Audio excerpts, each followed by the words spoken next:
Let's make global news. नमस्कार, let's mic global news में आपका स्वागत है। मैं हूं राखी जैन। अमेरिका, इजराइल और ईरान जंग का आज 25वां दिन है। ईरान में मंगलवार को कई जगह एनर्जी इंफ्रास्ट्रक्चर पर हमला हुआ। मीडिया रिपोर्ट्स के मुताबिक ईरान के इस्फहान शहर में गैस प्लांट और गैस कंट्रोल स्टेशन को निशाना बनाया गया। इसके अलावा खोर्रम शहर के पावर प्लांट और उसकी गैस पाइपलाइन पर भी हमला हुआ। वहीं लेबनान में ईरान समर्थक उग्रवादी संगठन हिजबुल्लाह ने आज इजराइल के 5 ठिकानों पर मिसाइल और ड्रोन अटैक किया।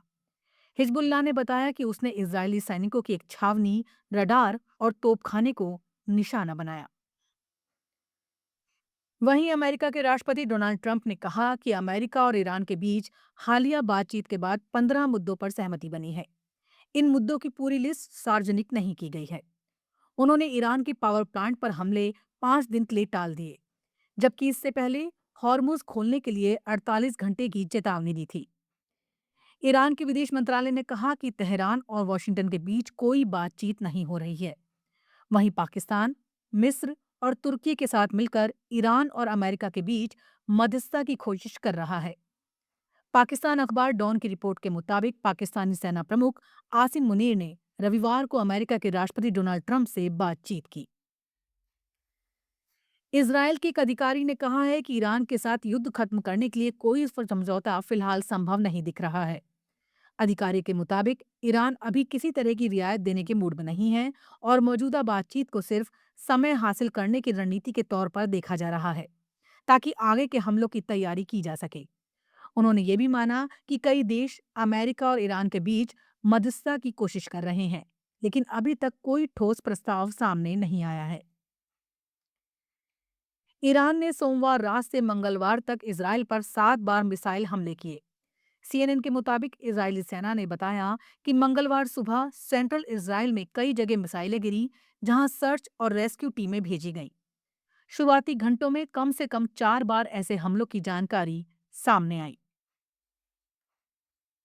नॉर्थ कोरिया के supreme leader Kim Jong Un ने देश के पास परमाणु हथियार होने को लेकर खुशी जताई है।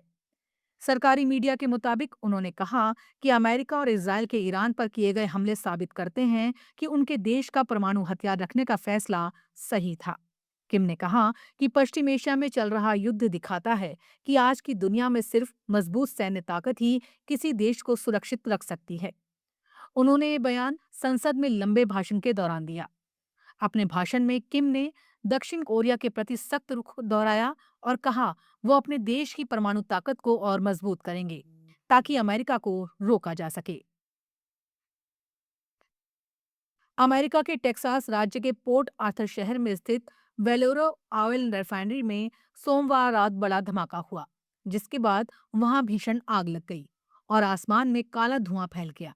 रिपोर्ट के मुताबिक आसपास के लोगों ने तेज धमाके की आवाज सुनी, जिससे उनके घर हिल गए। इसके बाद इमरजेंसी टीमें तुरंत मौके पर पहुंची।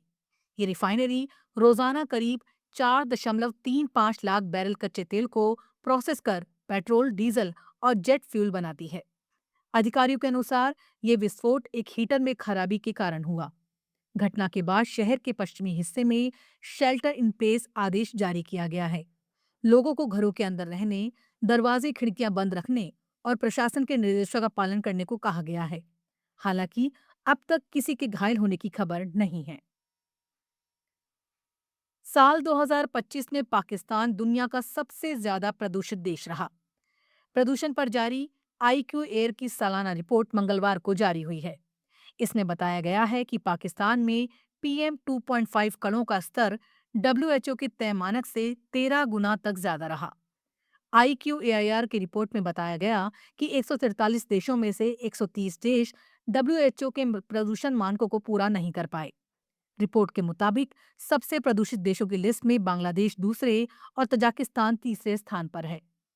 2024 में सबसे प्रदूषित देश रहा चाड 2025 में चौथे स्थान पर खिसक गया। शहरों की बात करें तो भारत का लोनी सबसे प्रदूषित शहर रहा। इसके बाद चीन का होतान दूसरे स्थान पर रहा। इस लिस्ट में दुनिया के सबसे ज्यादा प्रदूषित 25 शहर भारत, पाकिस्तान और चीन के ही हैं। आप सुन रहे थे लेट्स माइक मोर देन